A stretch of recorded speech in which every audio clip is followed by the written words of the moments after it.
Story 1. I found out my fiancé dropped out of school and cheated with a bag boy at the grocery store. To start, I'm on a phone and do not have access to a computer, so sorry for any grammar or formatting issues. Okay, so I'm new to Reddit, but names have been changed. Also, sorry it's so long. I met Jenny in high school. We didn't date then, but she was flirtatious and kind to me.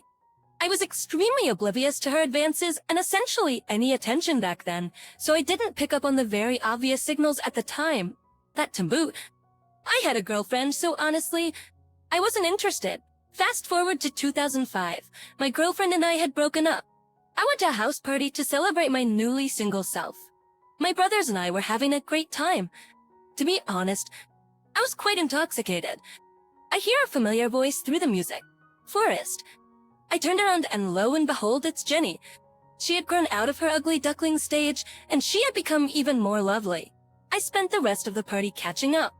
Before I went home, I was sure to get her phone number, and we set up a date. We went on a few dates and soon we were exclusive. If I'm being honest, I fell for her almost immediately. She was funny, easy to talk to, and goal-oriented. She wanted to pursue a career as an RNA. Honestly, after my last relationship, I found that extremely refreshing. We instantly clicked. We had all the same hobbies, loved the outdoors, and enjoyed the same bad movies. Within the first 4 months, we moved into one of my grandfather's rental properties, and I believed we were genuinely happy. Eventually, she introduced me to her gay BF Dan. I attempted to set them up on a date as soon as I mentioned his name, and Jenny and Dan both started to laugh. I told them both that belittling him wasn't cool. When Dan left, I asked Jenny if they were normally that snarky when they were together. She pretended she didn't know what I meant, and we moved on with our day. I worked as a certified welder for a union shop. I was making amazing money for someone that age. She worked as a clerk at a local grocery store while also going to school. As time rolled on, I spent every waking hour with her. We did everything together, and I was truly in love. She was my world. I took her on dates to all the local hotspots, shopping trips, vacations, we went to concerts, and all the latest movies. Soon we were engaged. I spoiled her, if I'm being honest, quite the downward spiral. Jenny da wee wee. Dan and I were going out of town to check out a shopping mall and grab some grub. And Dan and Jenny were being as snarky as ever. This time though, it was different. They were being snarky to each other. I'd never seen this before. Actors, ours is detailly. I was pretty amused. I got a kick out of it. So, I was throwing in some "gat it and oh snap" comments. Jenny was not amused, and she said she was going to the car. I was about to chase after her to apologize when Dan stopped me. He said, "Look, Forrest, I didn't want to say this in front of Jenny, but did you know she dropped out of school?" XTOU. Dan, yeah. And that's not all. I'm not going to be that guy, but you need to ask her about Bubba. You treat her too well. Over me. What? Dan, I've said enough. Do with it what you will. Just don't let that ball drop until I get out of the car. I was flabbergasted. I didn't know what to say or do. It was a very tense and quiet ride home. I dropped Dan off, thanked him for coming out with us, and then we went home. I thought maybe Dan was mad and just trying to stir up some trouble for Jenny, but decided to look into it some more. It didn't take long to find out he wasn't lying about her quitting school. So, I checked her phone before I went to work. There's Bubba. The more I looked, the more I found until I had to get out of there. I was devastated and quickly becoming unstable. I called off work and went to talk to my brother. We agreed the best way to handle things was to go get some stuff from the house while she was at work, then give her a time frame to be out by. I was just running on autopilot at my brother's direction at this point. So we went to the house and went inside. As it turns out, she was lying about her work schedule too. There are Jenny and Bubba. They'd heard us coming in and started getting dressed. I wish I was stoic in the face of the situation. I was not. I chased Bubba out of the house. He was quicker than he looked. I couldn't catch him. When I got back to the house, I started to yell, but all at once, reality struck and I was just sobbing.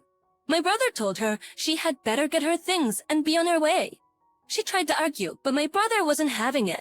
He sat with me for the night, keeping me from calling her, keeping me from making a fool of myself.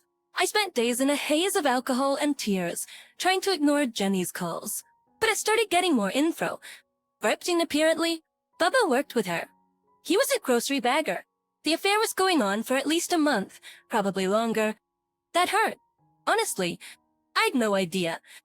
There were no signs that I noticed at the time. She came and went at the same times. Had it not been for Dan, I would have never known. I would have been in a hollow train wreck of a marriage. I asked for my engagement ring back. Never got it. Eventually, the pain started to fade, and so did the calls. I came home one day from work, and there's a letter in my mailbox with no mailing address. Of course it's from Jenny. She says sorry for how it ended, but she has never believed in monogamy. She just liked all the things I did for her and that I treated her like a princess. That kind of made things crystal clear for me. She wasn't just a cheat and a liar. She's just an all-around awful person. When my head started to clear, I realized I spent 3 years alienating my friends in favor of hers, most of which are HSC except Dan. Surprisingly, he's cool in my book. She was also getting out of a bad long-term relationship.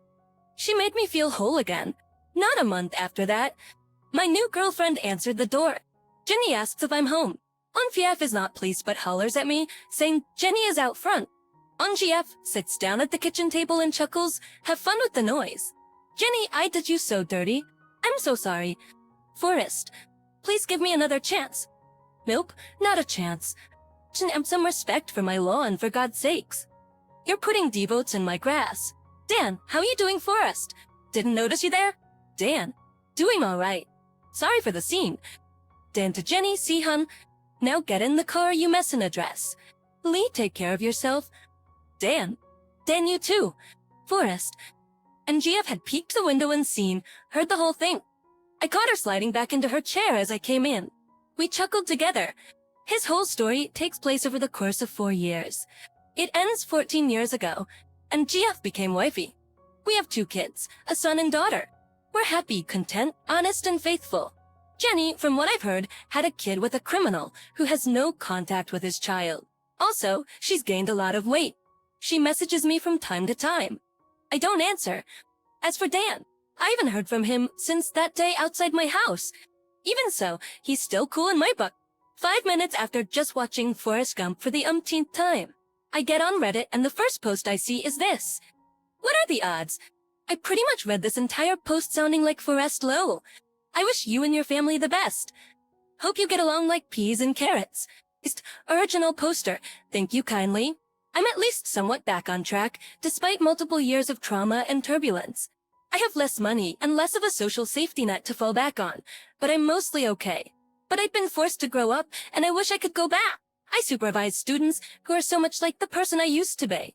Entitled and lazy, maybe, but smart and full of promise. But unaware of how cruel the world can be. I wish I could blend my current wisdom with the naivety of my younger self. But instead of a hot and smart Harvard kid, I'm a balding and oft-injured random dude at a regular job with emotional baggage. I'm still functional, but I'm a shell of my former self. The kind to yourself here? We all have to adult and grow up. It isn't fun.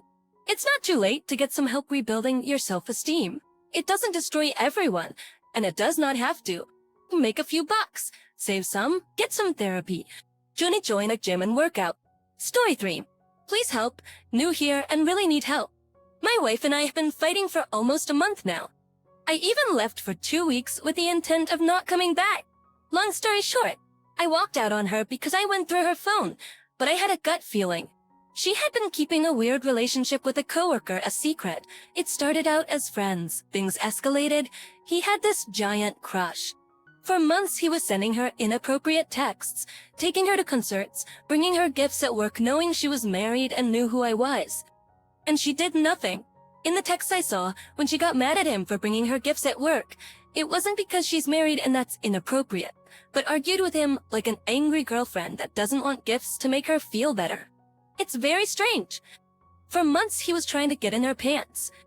Instead of cutting ties with him, telling him to back off because she's married, she continued to hang out with him, talk to him.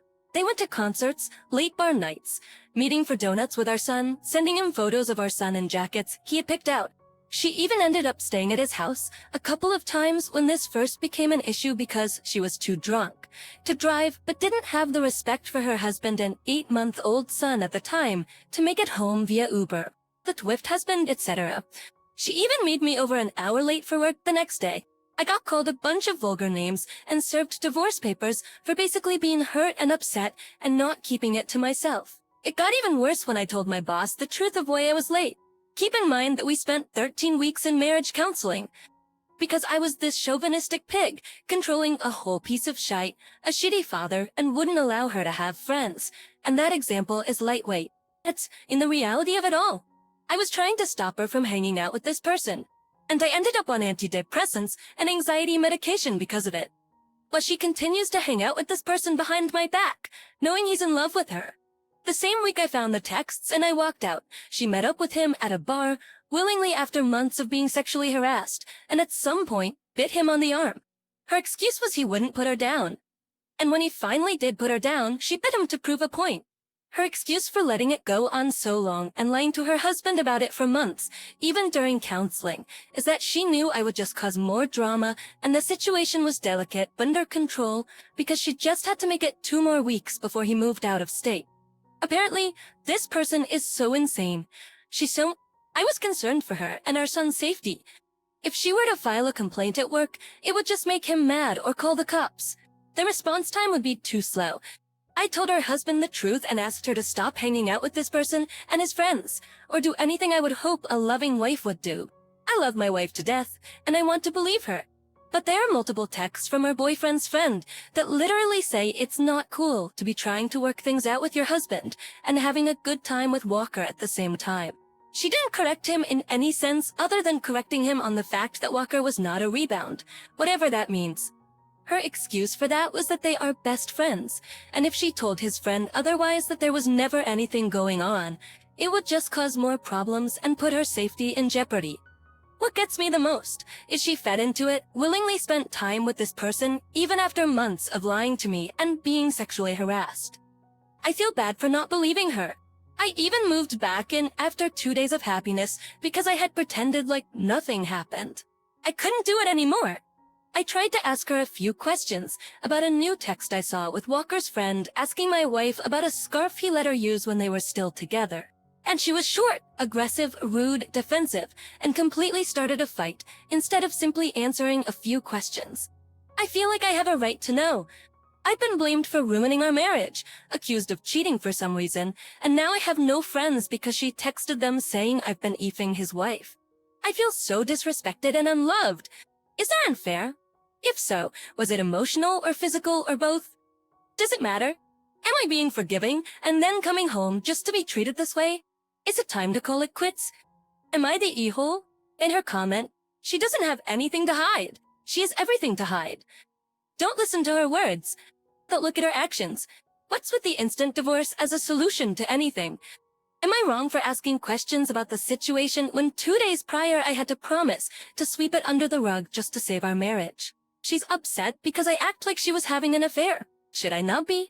Was she really in danger? I'm so confused and now, thanks to her. Reddit is my only friend for advice. She cheated, but so did you. What you are going through sucks. It's painful and sadly there's a kid involved too, but what you don't seem to understand is that she cheated on you. It's your relationship, even if she never touched his Johnson. Cheating, having an affair, isn't just effing. It's breaking the rules that you both established throughout your entire relationship. Does it matter if she effed him? Does it matter how long she lied or how bad those lies were? Does it matter that she effed a dude? No. What matters is that her behavior is so anti-relationship that it's broken your trust to the point where you broke the rules of your relationship when you violated her space and trust. Here's the kicker. Even if you found nothing on her phone, the relationship was dead the minute you proved how little you trust her. You will never have the relationship you had with her because you will never trust her like you used to. You will never have the relationship you wanted with her because you will never trust her again after all of this. What you are fighting to save doesn't exist. She destroyed it. Well, almost. There is a hope. It's small. It's small, so small it may not even be possible. It's going to require that you do something very hard. You need to walk away for real this time. Get your lawyer on the phone and plan your exit so you can get maximum control over your money and your child. Just to make a date to have her removed or for you to be in a new home, whatever makes the most sense. Do not include her in your plans, even as a threat. Then get out. Do not argue about anything with her about this. 1. A parent? You can't change the past. 2. She's not going to tell the truth anyway. 3. She's unwilling to fight for your relationship, just her own wants and needs. If you do all this, maybe she sees how badly she messed up. Maybe she might get counseling to help her with whatever has broken her. She may then sincerely apologize to you, and you may even accept it and learn to trust her again, if you aren't already in a good relationship by that point. But don't poster. I am on here for advice. So, I gotta ask what you mean by I cheated as well. I haven't even so much as flirted with another girl since we started dating.